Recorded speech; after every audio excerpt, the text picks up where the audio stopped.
Salut, c'est Docteur Moïse de ma chaîne Docteur Moïse Congolo TV. Aujourd'hui, je viens une fois de plus vers vous pour répondre aux questions de mes abonnés dans la rubrique La réponse à vos questions. Aujourd'hui, je vais répondre à la question de M. Emmanuel Tedje du Cameroun, de Yaoundé précisément. Il me pose la question en disant ceci. Bonjour docteur, c'est Emmanuel de Yaoundé. Il me pose, et la prise en charge s'est fait un mois après les séquelles. Peuvent-elles disparaître?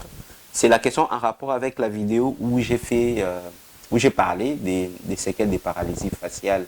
Est-ce que les séquelles peuvent-elles disparaître? Alors, il me pose la question, Emmanuel me pose la question, si la prise en charge s'est fait un mois après, est-ce que les séquelles peuvent-elles disparaître?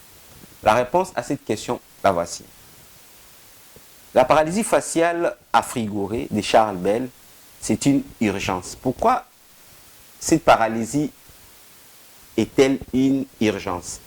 C'est précisément en rapport avec les séquelles. Car dans la grande partie des cas, si la paralysie n'est pas soignée plus vite, il s'installe des séquelles qui ne disparaissent pas. C'est la raison pour laquelle il est recommandé de soigner une paralysie faciale à frigorée de Charles Bell le plus vite possible pour que la personne obtienne guérison et que les séquelles ne s'installent pas. Alors, une fois que les séquelles se sont installées, un mois plus tard, c'est à ce moment-là qu'on commence à faire un traitement. Est-ce que les séquelles peuvent disparaître ou ne pas disparaître? La réponse à cette question est variable, selon les cas. Des études montrent que certaines personnes, même sans traitement, ils peuvent guérir de la paralysie faciale sans séquelles. Mais chez d'autres, les séquelles peuvent s'installer.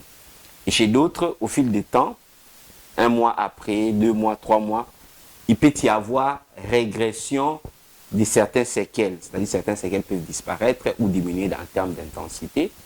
Et il y a d'autres personnes qui peuvent obtenir une guérison totale sans pour autant qu'il y ait des séquelles. Donc, un mois plus tard, on a mis en place un traitement. Est-ce que les séquelles vont-elles disparaître? On ne sait pas. Ça peut disparaître tout comme ça ne peut pas disparaître. Tout est fonction du temps. On va voir dans les temps comment la maladie de la personne va évoluer.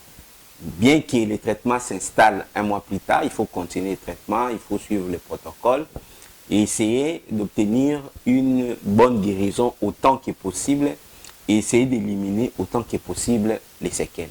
Mais, comme je l'ai dit tout à l'heure, le mieux, une fois qu'une paralysie faciale s'est installée, c'est une urgence, il faut les soigner le plus vite possible pour que la personne puisse obtenir la guérison et que les séquelles ne puissent pas s'installer. Donc, c'était ça la réponse que je pouvais donner à notre abonné Emmanuel de Yaoundé. Donc, vous aussi, si vous avez des questions, n'hésitez pas à nous les poser, que ce soit en rapport avec des vidéos que nous faisons sur notre chaîne ou en rapport avec d'autres thématiques en rapport avec la santé. Vous pouvez nous poser ces questions. Nous allons nous donner les devoirs de vous répondre à vos questions. Nous allons faire des recherches pour vous. Nous allons fouiller et nous allons vous donner des réponses appropriées par rapport aux questions et aux recherches que vous êtes en train de faire sans pour autant trouver des réponses. Et donc, si vous voulez continuer à bénéficier du contenu que nous publions régulièrement, je vous invite de pouvoir vous abonner, de cliquer sur la cloche, d'activer toutes les notifications. Comme ça, vous ne raterez aucune des vidéos santé que nous publions régulièrement sur notre chaîne qui vous apportera du bon contenu. Et si les contenus que nous diffusons sur notre chaîne vous appréciez, vous les aimez, vous trouvez ça intéressant, n'oubliez pas de pouvoir cliquer sur la mention j'aime. Et si vous pensez que ces vidéos peuvent également aider d'autres personnes, n'hésitez pas à les partager.